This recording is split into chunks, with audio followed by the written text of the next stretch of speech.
রাজনীতিতে এক সময় যে মিত্র, এখন সে প্রতিপক্ষ। এক সময়কার প্রতিপক্ষ বনে গেছে মিত্র হিসাবে। যার সাথে মুখ দেখাদেখি বন্ধ ছিল, এখন তারা বসতে চান একই আলোচনার টেবিলে। ২৪-এর গণঅভ্যুত্থান পরবর্তী রাজনীতির এমন মেরুকরণ পাল্টে দিয়েছে নানা সমীকরণ।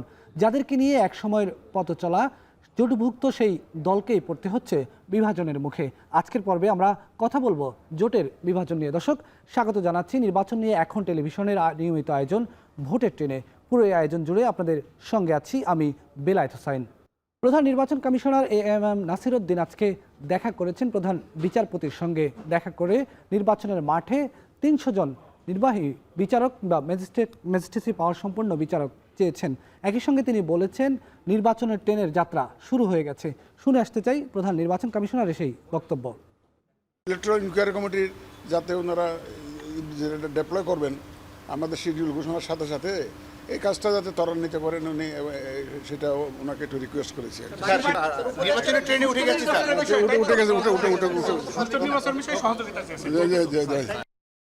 এবার যে শুনবো বিএনপি নেতাদের বক্তব্য, বিশেষ করে বিএনপির ভারপ্রাপ্ত চেয়ারম্যান তারেক রহমান সহ বিএনপির মহাসচিব মির্জা ফখরুল ইসলাম আলমগীর, দলের স্থায়ী কমিটির নেতা এবং অনেকেই আজকে রাজনীতি মাঠে কথা বলেছেন, নির্বাচন নিয়ে অনেক মন্তব্য করেছেন। তাদের বক্তব্যগুলো শুনে আসতে চাই। এই যে দুর্নীতি যে লাগাম, সেই লাগামকে টেনে ধরতে কিন্তু পেরেছে প্রতিবার বিএনপি সরকার। ২০০১ থেকে ২০০৫ তার আগে কারা কি করেছিল সেটি আপনাদের সামনে উপস্থিত আছে। এবং ২০০১ থেকে ২০০৫ বিএনপি কিভাবে দেশনেত্রী খালেদা জিয়ার সময় কিভাবে বাংলাদেশকে দুর্নীতির তকমা থেকে ধীরে ধীরে ধীরে ধীরে বিএনপি সরকার, খালেদা জিয়ার সরকার বের করে নিয়ে এসেছিল। প্রমাণ, এটা আমাদের কথা না, এটা একটি ইন্ডিপেন্ডেন্ট সংস্থার কথা। ২৪-এর জুলাই আন্দোলনের মধ্য দিয়ে আমরা যে বিজয় অর্জন করেছি, আসুন সাইফুল ভাই বলেছেন আমরা সবাই মিলে সেই বিজয়টাকে সুসংহত করি। আমাদের মধ্যে মতপার্থক্য থাকবে, কিন্তু সেই মতপার্থক্য যেন আমাদের যে আশা, আমাদের যে স্বপ্ন, এই যে ছেলেগুলো প্রাণ দিয়েছে তাদের যে আত্মাহুতি যেন বৃথা না যায়, আমরা আমাদের স্বপ্নকে যেন বাস্তবায়িত করতে পারি। ১৫ বছর ধরে সিন্দাবাদের দৈত্যের মতো ঘাড়ে চেপে বসা একটা নিপীড়নকারী, একটা খুনি, একটা ফ্যাসিবাদী সরকারকে উৎখাত করেছে। কোন ষড়যন্ত্র এই জনগণকে পরাজিত করতে পারেনি এবং পারবে না ইনশাআল্লাহ। আর যাতে না পারে সেই জন্য জনগণকে সংগঠিত করার দায়িত্ব আমার, আপনার, আমাদেরকে জনগণ ম্যান্ডেট দেয়নি। তো আপনার বিবেক নাই? আপনার কিসের জন্য আপনার ক্ষমতায় এসছেন? ম্যান্ডেট ছাড়া শেখ হাসিনা দিনের পর দিন, বছরের পর বছর আপনার একতরফা নির্বাচন করেছে, দিনের ভোট রাত্রে করেছে। ডক্টর ইউনূস সাহেবের নেতৃত্বাধীন সরকার তারা গণতন্ত্রকে আরো শক্তিশালী করবে, অবাধ সুষ্ঠু নির্বাচনকে নিশ্চিত করবে। এই সমস্ত প্রত্যয়গুলি সামনে রেখেই সমস্ত গণতান্ত্রিক দলগুলো আপনাদেরকে সমর্থন করেছে। কিন্তু আপনার ভেতরে যদি থাকে ভিন্ন কিছু নকশা, ভিন্ন কিছু ডিজাইন, তাহলে তো জনগণ ছেড়ে দেবে না। আজকে কথা বলেছেন এনসিপি নেতা নাসির উদ্দিন পাটোয়ারি। আমরা তার বক্তব্য শুনবো আজকের ভোটের ট্রেনে। বাংলাদেশের দুর্নীতির অন্যতম মাস্টারমাইন্ড ২০০১ থেকে ৬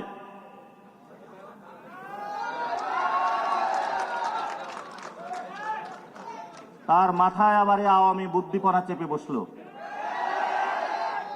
আমরা যদি একটি জাতীয় সরকার গঠন করতে পারতাম, সকল দল যদি অংশগ্রহণ থাকতো, বিপ্লবী একটি সংবিধান বানাতে পারতাম, তাহলে দুর্নীতির যে মাস্টারমাইন্ড তার পাল্লায় বর্তমান দেশ যে পরিস্থিতি আছে এটা পড়তে হতো না। জামায়াত ইসলামী মুখে মুখে বিপ্লব বলে, অন্তরে তাদের আওয়ামী প্রীতি হলো বিরাজ করে। ভোটের ট্রেনের শুরুতে আমরা জানিয়েছিলাম আজকের পর্বে আমরা কথা বলবো জোট বিভাজন নিয়ে। এই পর্বে জোট বিভাজন নিয়ে কথা বলার জন্য আমাদের সঙ্গে উপস্থিত হয়েছেন বাংলাদেশ লেবার পার্টির চেয়ারম্যান ডক্টর মোস্তাফিজুর রহমান ইরান। ইরান ভাই, আপনাকে স্বাগত জানাচ্ছি আমাদের আজকের আলোচনায়। স্বাভাবিকভাবেই বুঝতেই পারছেন আমরা জোট বিভাজন নিয়ে কথা বলবো আজকে। দীর্ঘদিন ধরে আপনি বিএনপির মিত্র ছিলেন, বিএনপি জোটের অন্তর্ভুক্ত ছিলেন, কিন্তু কি এমন হলো যে বিএনপির সঙ্গে বিভাজনের মুখে পড়তে হলো আপনাকে? ধন্যবাদ। বাংলাদেশ লেবার পার্টি বিএনপি জোটে ২০০৬ সালে আমরা প্রথম সমমনা হিসাবে বিএনপির সাথে যুক্ত হয়েছি এরপরে আমরা 2012 সালে 18 দলীয় জোট, পরে 20 দলীয় জোট, একটা পর্যায়ে এসে জামাতকে জোট থেকে বাদ দেওয়ার জন্য বিএনপি জোট ভেঙে দেয় এবং যুগপৎ আন্দোলনের নামে আমরা বিএনপির সাথে একত্রে কাজ করেছি দীর্ঘদিন যাবৎ। তো আমাদের বারবার একটা কথা বিএনপি বলেছে যে আমরা একত্রে আন্দোলন করতে চাই এবং আন্দোলন, নির্বাচন এবং সরকার গঠন। আমরা সর্বশেষ যে 5ই আগস্ট 2024 যে ছাত্র জনতার গণ অভ্যুত্থানের মধ্য দিয়ে যে সরকার এসেছে, সেই সরকারের পরেও কিন্তু আমরা একাধিকবার বিএনপির সাথে আমরা বৈঠক করেছি। সর্বশেষ তারেক রহমান আমাদেরকে আশ্বাস দিয়েছেন যে তিনি জাতীয় সরকার গড়বেন। আমরা 31 দফা দেশ পুনর্গঠনের জন্য আমরা তৈরি করেছি রাষ্ট্র মেরামতের জন্য। তো আমরা দেখলাম যে আমাদের কাছ থেকে বিএনপি আমাদের তালিকাও চেয়ে নিয়েছে। দীর্ঘ আন্দোলন পরিক্রমায় আমাদের অসংখ্য নেতাকর্মী গ্রেপ্তার হয়েছে, হামলা, মামলা, নির্যাতন, নিপীড়নের শিকার হয়েছে। দলীয় প্রধান হিসাবে আমি নিজে 5 বার গ্রেপ্তার হয়েছি। আমি যুবলীগের নৃশংস বর্বরচিত হামলার সম্মুখীন হয়েছি। আমি প্রায় 1 মাসের বেশি সময় আমি হাসপাতালে থেকে তারপর সুস্থ হয়েছি। তো এই যে দীর্ঘ 20 বছরের যেই আমাদের যে অবদান, আমাদের যে আন্দোলন সংগ্রামে আমাদের যে আত্মত্যাগ, এই জুলাই অভ্যুত্থানে আমাদের 2 জন শাহাদত বরণ করেছে লেবার পার্টি ছাত্র মিশনের। আমরা দেখলাম যখন এই আসন ভাগাভাগির প্রশ্ন এসেছে তখন যেন জোটের শরিকরা অপাংতেয় হিসাবে বিএনপির কাছে উপস্থাপিত হয়েছে। আমরা দেখলাম যে আমাদের সাথে ঠিকমতো কথা বলে না, কথা বললে মনে হয় যেন একটা বিরক্তির সুর তাদের চলে আসছে। যখন তালিকা ঘোষণা করা হলো তখন আমাদের নামগুলো আমরা আর খুঁজে পেলাম না। তো আমরা আসলেই বিএনপির যে দীর্ঘদিন কাজ করার পরে মনে হলো যেন আমরা একটা তাদের কাছে একটা বোঝা হয়ে দাঁড়িয়েছি। তো আমরা সেই বোঝাটাকে মুক্ত করে দিয়েছি। আমরা শুধুমাত্র এতটুকুই তাদেরকে বলতে চাই যে আমাদের এই যে দীর্ঘ 20টা বছর, আমি যখন বিএনপি জোটে অংশ নিয়েছি তখন আমার বয়স ছিল 30 বছর, আজকে আমার বয়স 50 বছর। এই যে দীর্ঘ পথ পরিক্রমায় সারা বাংলাদেশের সকল আন্দোলনে, টেকনাফ থেকে তেঁতুলিয়া, রূপসা থেকে পাথরিয়া, বেগম খালেদা জিয়ার সাথে আমরা সারা বাংলাদেশ ঘুরে বেরিয়েছি। যত কর্মসূচি দিয়েছে আপনার মনে আছে, সেই যে আমাদের পিলখানা হত্যাকাণ্ডের পর থেকে শুরু করে বিএনপির সকল ক্রাইসিসে বেগম খালেদা জিয়াকে যখন বাড়ি থেকে উচ্ছেদ করা হয় সেই হরতালে আমি গ্রেপ্তার হয়েছিলাম। তো এরকম সকল অবদানে কিন্তু আমরা তাদের পাশে ছিলাম, কিন্তু যখন আমাদের প্রতি কিছু করার মতো সময় এসেছে তখন আর জোটকে তাদের চেনার মতো সুযোগ হয়নি। এজন্য আমরা লেবার পার্টি আমরা সিদ্ধান্ত নিয়েছি বিএনপির সাথে আর পথ চলা নয়, আমরা আমাদের মতো করে পথ চলবো।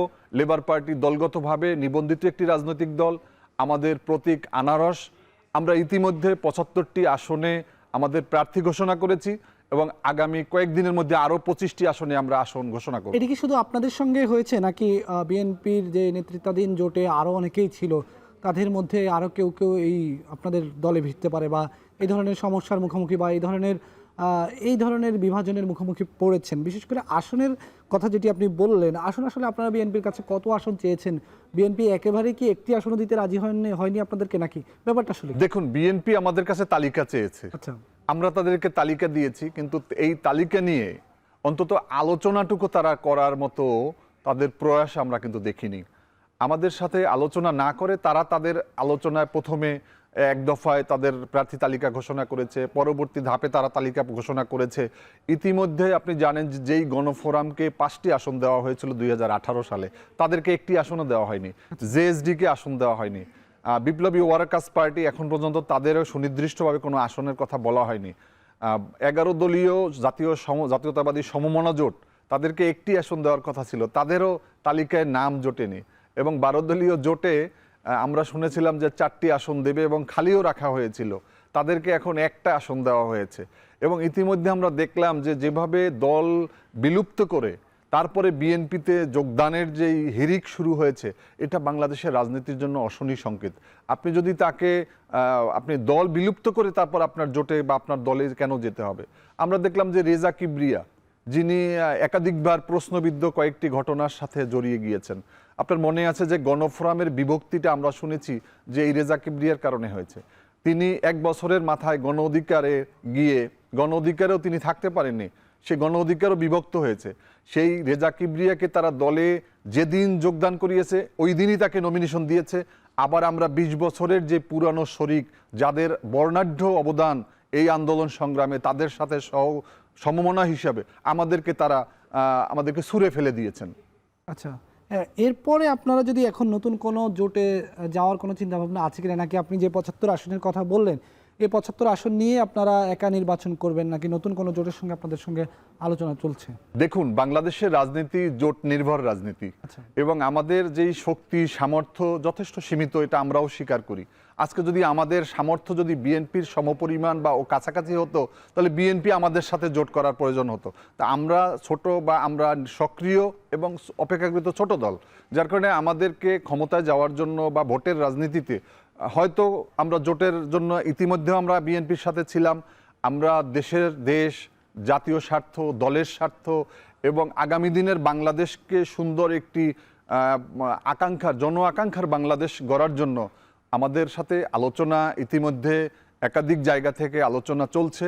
আমরা আমাদের ফোরামে আলোচনা করে তারপরে আমরা সামনের গতিবিধি আমরা নির্ধারণ করব। সেক্ষেত্রে কোনো নির্দিষ্ট দল বা জোট বা কারোর সঙ্গে কি আলোচনা হচ্ছে কিনা?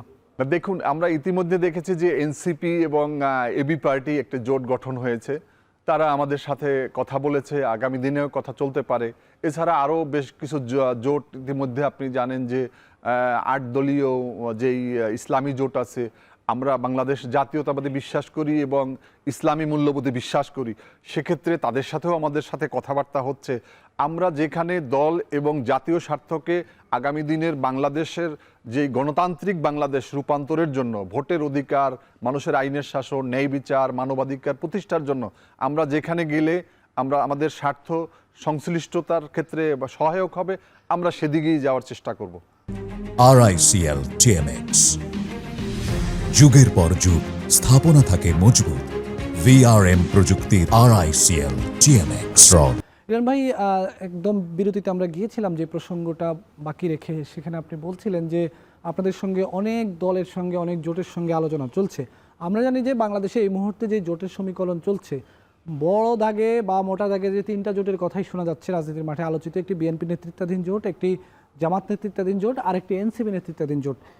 বিএনপির সঙ্গে তো এরই মধ্যে আপনাদের দূরত্ব তৈরি হয়ে গেছে, আর বাকি 2টা জোট থাকলো, একটি এনসিপি, একদম জামাত। এই দুটার মধ্যে আপনারা আসলে কাদের সঙ্গে আপনাদের ঘনিষ্ঠতা হওয়ার সম্ভব? আমি বলবো না এখন এই প্রশ্ন হয়তো আপনি উত্তর দিতেও পারবেন না যে কার সঙ্গে শেষ পর্যন্ত আপনারা গাঁটছাড় হবেন বা কার সঙ্গে জোটবদ্ধ হবেন, কিন্তু কার সঙ্গে আপনাদের যোগাযোগটা বেশি চলছে? ধন্যবাদ। দেখুন, বাংলাদেশে জোটের রাজনীতি দীর্ঘদিন যাবৎ চলছে, বাট আবার এর ভিতরে কিন্তু তিক্ততার ইতিহাসও কিন্তু অনেক দীর্ঘ। বিএনপি 1979 সালে যে নির্বাচনের সময়, যে শহীদ রাষ্ট্রপতি জিয়াউর রহমানের সময়, তিনি তখন জাতীয়তাবাদী ফ্রন্ট প্রথম গঠন করেছিলেন এবং সেই ফ্রন্টের অন্যতম একটি শরিক দল ছিল বাংলাদেশ লেবার পার্টি এবং আমার নেতা মাওলানা আব্দুল মতিন। তৎকালীন সময় তাকে মন্ত্রিত্ব দেওয়ার অফার ছিল, তাকে বঙ্গভবন থেকে ফোনও করা হয়েছিল, কিন্তু পরে আর তার বাসাতে গাড়ি যায়নি। তিনি রেডি হয়ে বসেছিলেন, কিন্তু বিধিবাম তাকে আর নেওয়া হয়নি। এরপরে আপনি আসেন যে 1991 সালে 90-এর যেই স্বৈরাচার বিরোধী আন্দোলনের পরে যখন বিএনপি নির্বাচনে গেল, তখন বিএনপির সাথে যেই রাজনৈতিক দলগুলো আন্দোলন সংগ্রামে ছিল, সেই রাজনৈতিক দলগুলো যখন নির্বাচনের প্রশ্ন আসলো, তখন এই বিএনপি তাদেরকে প্রার্থী চূড়ান্ত করবে, এখন যে অবস্থাটা এখন চলছে, তো তাদেরকে জানানো হবে, তারা তাদের সাথে কথা বলতে গেলে আজকে না 2 দিন পরে 3 দিন পরে আমরা জানাবো। এরকম করতে করতে একটা পর্যায়ে যখন আজকে যে মুসলিম লীগ বাংলাদেশের রাজনীতি থেকে হারিয়ে যাওয়ার অবস্থায়, এর কারণ কিন্তু বিএনপি। এই বিএনপি তাদেরকে যেই 88 সালেও তাদের প্রায় 4টা না 6টা আসন ছিল সংসদে, সেই মুসলিম লীগ 91 সালে নির্বাচনে যেতে পারে নাই। তো বিএনপির আবার দেখলাম 2001 সালে আমাদের নেতারা তখন 7 দলীয় জোট করছে এবং নেত্রী ছিল বেগম খালেদা জিয়া। কিন্তু নির্বাচনের আগে 7 দলকে বিলুপ্ত করে রাতের আধারে আবার 4 দলীয় জোট করা হলো। ওখান থেকে আবার 4টা দল বিলীন হয়ে গেল। তারা এই দীর্ঘদিন আন্দোলন সংগ্রাম বিএনপির সাথে করার পরে যখন নির্বাচনের প্রশ্ন আসছে, তখন তাদেরকে কিন্তু বিএনপি মাইনাস করে দিয়েছে। ঠিক একই কাজ কিন্তু এখন চলছে। আমি মনে করি যে আজকে বিএনপির সাথে যেই সমস্ত সমমনারা আছে, তারাও অনেকে কিন্তু ছিটকে পড়বে, কারণ তাদেরকে এখনও বিভিন্নভাবে বিভিন্ন আশা দিয়ে তারাও এক একটা আশার পিছনে ঘুরছে মরীচিকার মতো। কারণ বিএনপি যেভাবে তাদেরকে এই প্রতারণা বলবো আমি, এটাকে প্রতিশ্রুতি ভঙ্গ বলবো। কারণ আমরা যে 18 দলীয় জোট যে করেছি, বেগম খালেদা জিয়ার স্বাক্ষর এবং সেখানে আমার স্বাক্ষর ছিল, আমাদের সেই 18 দলীয় জোট থেকে হয় মারা গেছে, না হয় বিভিন্ন এজেন্সি বিভিন্নভাবে অনেক সময় জোট থেকে বেরিয়ে গেছে। এবং সেখানে আমরা মাত্র 2 জন মানুষ বিএনপির সাথে সর্বশেষ ছিলাম, তার ভিতরে আমি একজন, কর্নেল অলি আহমেদ একজন। আজকে কিন্তু সেই 18 দলীয় জোটের আর তেমন কেউই নেই। বাকি যারা আজকে আসেন তারা হয় 2018 সালের পরে 2023 সালে আছেন। এটাই আমরা দেখেছি যে বিএনপি যখন নমিনেশন দেওয়া শুরু করেছে সমমনাদের মধ্য দিয়া, তখন তারা শেখ পরিবারের 2 জন, আমি তাদের নাম বলবো না, তাদের দিয়ে শুরু করেছে। এর মধ্য দিয়ে কিন্তু নতুন একটা প্রশ্ন এসেছে যে বিএনপি একদিকে ফ্যাসিবাদের বিরুদ্ধে কথা বলছে, নতুন বাংলাদেশ গড়ার কথা বলছে, আওয়ামী দুঃশাসন দুর্বৃত্তায়নের কথা বলছে, এই ফ্যাসিস্টদেরই কিন্তু যারা আত্মীয় স্বজন, শেখ পরিবারের আত্মীয় স্বজন, তাদেরকে কিন্তু এই প্রথমেই তারা নমিনেশন দেওয়া শুরু করেছে। তা আমরা মনে করি যে এখন যে জোটের যেই সমীকরণ চলছে, এই সমীকরণ আমাদেরকে আরেকটু অপেক্ষা করতে হবে। আমাদের তফসিল ঘোষণা হওয়ার পরে আমাদের সামনে আরও আমরা ভালোভাবে দেখতে পাবো যে রাজনৈতিক দলগুলো তারা কে কোন জোটে আরও শক্তিশালী হওয়ার জন্য কাজ করে। আমাদের আপনি যে কথাটা বললেন যে আজকে আমরা দেখলাম যে জুলাই সনদ নিয়ে আমরা যখন জাতীয় ঐক্যমত্য কমিশনে কাজ করেছি, আমি জুলাই ঐক্যমত্য কমিশনের অন্যতম একটা ঐক্যমত্য কমিশনের প্রসঙ্গে আমি আসবো ইরান ভাই, আমরা বিরতির পর্বে সেই পর্বেও আমরা সেই কথাটি রাখবো, যেহেতু ঐক্যমত্য কমিশনে এই ধরনের কথা শোনা গেছে যে অনেক দল আসলে একটিমাত্র আসনের জন্য হয়তো বিএনপি যেভাবে সংস্কার চেয়েছে সেভাবেই তারা মতামত দিয়েছে, এরকম কথা নানা দল থেকে অভিযোগ করা হয়েছে। বিশেষ করে এনসিপির কয়েকজন নেতা আমার এই শোতে এসে তারা এই কথাগুলো বলেছে। আমি সেই বিষয়ে আপনার সঙ্গে কথা বলবো আমাদের এই পর্বের বিরতির পর্বে। এই পর্বে আমি শুধু আপনার কাছে এটা জানতে চাচ্ছি, আপনি যে ইতিহাসটা বললেন, নানা ধরনের আপনি প্রতারণার অভিযোগ তুলেছেন, যে এই ইতিহাস যখন আপনাদের সামনে ছিল তাহলে কেন আপনারা এতদিন একসাথে পথ চলে এলেন? আমরা তো পথ চলে এসেছি, আমরা একটা প্রত্যাশায় ছিল যে আমাদের গণতন্ত্র যখন ফিরে আসবে, ভোটের অধিকার যখন প্রতিষ্ঠার পথ সুগম হবে, তখন আমাদের সাথে বিএনপির বোঝাপড়া, বিএনপি আমাদেরকে কিছু দেওয়া, আমাদেরকে অনেক সাংবাদিকরা আমাদেরকে প্রশ্ন করতো, অনেক সাক্ষাৎকারের সময় বলতো যে বিএনপির থেকে আপনারা কোনোভাবে বঞ্চিত কিনা, আপনারা কোনোভাবে বিএনপির প্রতি তার বিক্ষুব্ধ কিনা। আমরা বলেছি যে বিএনপির তো আমাদের দেওয়ার মতো কোনো সুযোগ আসেনি। বিএনপির তো দেওয়ার একটা রাজনৈতিক দলের সাথে যে আন্দোলন, নির্বাচন এবং সরকার গঠন, এই যে প্রশ্নটা আসে, এটা কখন আসবে? আন্দোলনের শেষে তো আপনার নির্বাচনের প্রশ্ন আসবে। তো আমরা তো বিএনপির সাথে এই যে দীর্ঘ 17 বছরের যে লড়াই সংগ্রামের মধ্য দিয়ে আমরা নির্বাচনের মাত্র আসছি, এই মাত্র 17 বছরের এই দীর্ঘ পথ চলায় যেই সমস্ত সাথীরা ছিল তাদের সাথে প্রতিশ্রুতি ভঙ্গের যে আমরা অভিযোগটা করছি, এটা তো এখন, এটা তো আমাদেরকে আগে বিএনপি যদি আমাদেরকে এই 5 তারিখের পরেও বলতো যে আমরা আপনাদের সাথে নির্বাচনে আপনাদেরকে আমরা নেব না, বা আপনাদের সাথে আমরা নির্বাচন করব না, আমরা আন্দোলন করেছি, তাহলে আমরা আমাদের পথ দেখতাম। কিন্তু আজকে আমাদের এমন একটা সময় নিয়ে আসছে, হয়তো আরও যদি 1 মাস পরে বলতো বা আরও 15 দিন পরে বলতো, আমাদের যাওয়ার জায়গা ছিল না। তো আমি মনে করি যে আল্লাহ রাব্বুল আলামিন আমাদের যা করেছে, আমরা এখান থেকে আমরা উত্তরণ ঘটানোর জন্য চেষ্টা করছি। আমরা আমাদের আজকে আনারস মার্কায় নির্বাচনের জন্য আমরা আমাদের প্রার্থীদের সাক্ষাৎকার নেওয়ার সুযোগটা পেয়েছি। এজন্য আমরা বলবো যে অন্তত বিএনপিকে একটা কাজ করতে হবে যে আগামী দিনে তারা শরিকদের সাথে যেন এমন কোনো আচরণ না করেন। কারণ এরা কিন্তু একটা ঐতিহ্যভাবে একটা বিএনপির যেই, আমি আপনাকে বললাম যে 79-র কথা বললাম, 91-র কথা বললাম, 2001 সালের কথা বললাম, আবার ঠিক একই কাজটা 2025 সালে আসে কিন্তু বিএনপি কাজটা করেছে। সেক্ষেত্রে এই যে শরিকদেরকে সুযোগ দিতে না পারা, এটি কেন? এটি কি আসলে আসন ভাগাভাগির খেলা, নাকি বিএনপির প্রত্যেক আসনেই বিএনপির একাধিক নেতা প্রত্যাশী রয়েছেন, এই ধরনের চাপে পড়ে বিএনপি আপনাদেরকে আসন দিতে পারে? দেখুন, বিএনপির স্থায়ী কমিটির সদস্য আমির খসরু মাহমুদ চৌধুরী সাহেব এবং ইকবাল হাসান মাহমুদ টুকু, তিনি বলেছেন যে আমাদের জোটের শরিক যারা, তারা ভোট যুদ্ধে তারা সফল হবেন না, তারা এই তারপর প্রতীকের কথা বলেছে। আমি যদি তাদের কাছে পাল্টা প্রশ্ন করি যে 272টি আসনে তো আপনারা প্রার্থী দিয়েছেন, সেখান থেকে আপনাদের কতজন পাশ করবে? আপনারা আজকে যেখানে আপনি শরিকদের জন্য 25টি বা 30টি আসন আপনারা রাখতে পারলেন না, তার মানে এই 30টায় যদি আমরা যদি ফলাফল যদি আমাদের খারাপও হতো, তাহলে তাদের তো 270টা ছিল, তো সংখ্যাগরিষ্ঠ তো তাদের আছে। তার মানে তারা তো নিজেদের যে অবস্থা, আজকে যে 272টা আসন যে তারা ঘোষণা করেছে এর ভিতরে তারা কতটা আসবে এটা আমাদের তাদের কাছে প্রত্যাশা। তো যার কারণে আমাদেরকে নিয়ে আমাদের বিরুদ্ধে তাদের যে ব্লেমটা এটা একটা অহেতুক। আপনি দেখেছেন যে জামাত ইসলামী ইতিমধ্যে তাদের যারা সমমনা শক্তি আছে, আমি একটা পার্টির কথা বলবো, ডেভেলপমেন্ট পার্টি। এই ডেভেলপমেন্ট পার্টি তাদের 8টা দলের একটা দল। রিয়ান ভাই, বিরতির আগের পর্বে আমরা ঐকমত্য কমিশন নিয়ে একটা আলোচনা সূত্রপাত হয়েছিল, সেই প্রসঙ্গে একটু প্রশ্ন করতে চাই যে কথা হচ্ছিল বা এই ধরনের অভিযোগ আসছিল যে জাতীয় ঐকমত্য কমিশনে জোটভুক্ত দলগুলো তাদের প্রধান দলের বিরুদ্ধে যায় নাই শুধুমাত্র আসনের আশায়। আপনাদের ক্ষেত্রেও কি তাই হয়েছে নাকি? ধন্যবাদ। আমি আপনার আগে বলেছিলাম যে বিএনপির স্থায়ী কমিটির সদস্য বা বিএনপির পক্ষ থেকে তারা বলা হয় বা তারা বলেন যে জোটের শরিকরা নির্বাচিত হয়ে আসতে পারবেন না এবং তারা যদি অন্য প্রতীকে নির্বাচন করে তাহলে তারা কৃতকার্য হবে না, তাদের নিয়ে অনেক সংশয় থাকবে। আমি এজন্য বলতেছিলাম যে জামাত ইসলামী যেই 8টি দল নিয়ে জোট করেছে আপনারা দেখেছেন যে তাদের কিন্তু মার্কাগুলো কিন্তু একবারে পিকুলিয়ার কিছু মার্কা আছে। আপনি বাংলাদেশ ডেভেলপমেন্ট পার্টির মার্কা হচ্ছে গিয়া ফুলকপি মার্কা। জামাত কিন্তু তাদেরকে নিয়ে ফুলকপি মার্কা নিয়ে কিন্তু নির্বাচনে বিএনপির মুখোমুখি হওয়ার জন্য তারা কাজ করে যাচ্ছে। অন্যদিকে লেবার পার্টির মার্কা হচ্ছে আনারস। বাংলাদেশের অন্যতম প্রমিনেন্ট একটা মার্কা হচ্ছে আনারস। এই আনারস মার্কা নিয়ে কিন্তু বিএনপি আমাদেরকে প্রার্থী করার মতো সাহস তারা দেখাতে পারেনি। তা আমরা মনে করি যে মূলত আমাদের প্রতীক কোনো সমস্যা না, আমাদেরকে প্রার্থী করা কোনো সমস্যা ছিল না।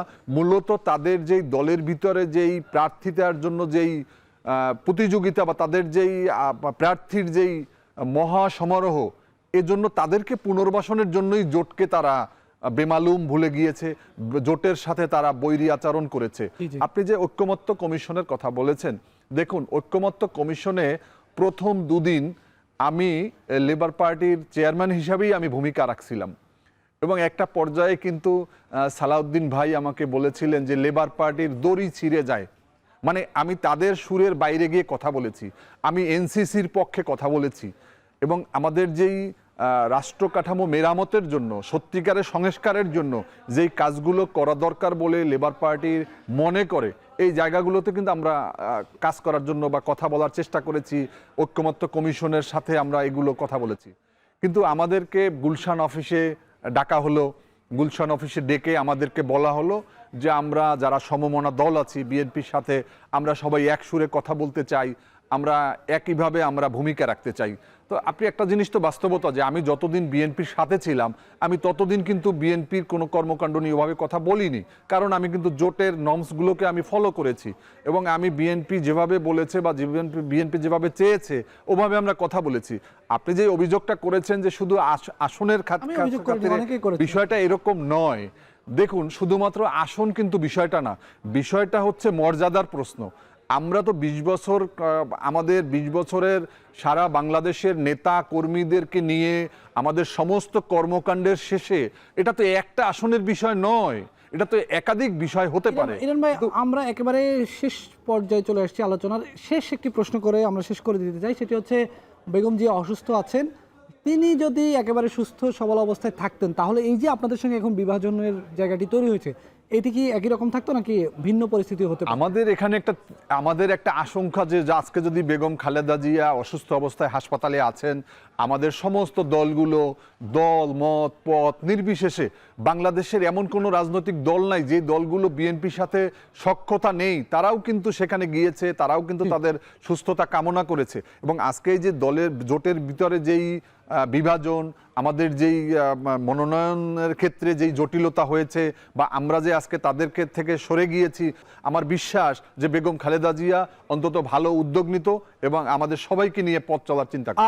আমরা আপনাকে ধন্যবাদ দিয়ে শেষ করতে চাই, আমাদের একেবারেই সময় শেষ হয়েছে। দর্শক, এই ছিল আমাদের আজকের আয়োজন, সাথে থাকার জন্য ধন্যবাদ।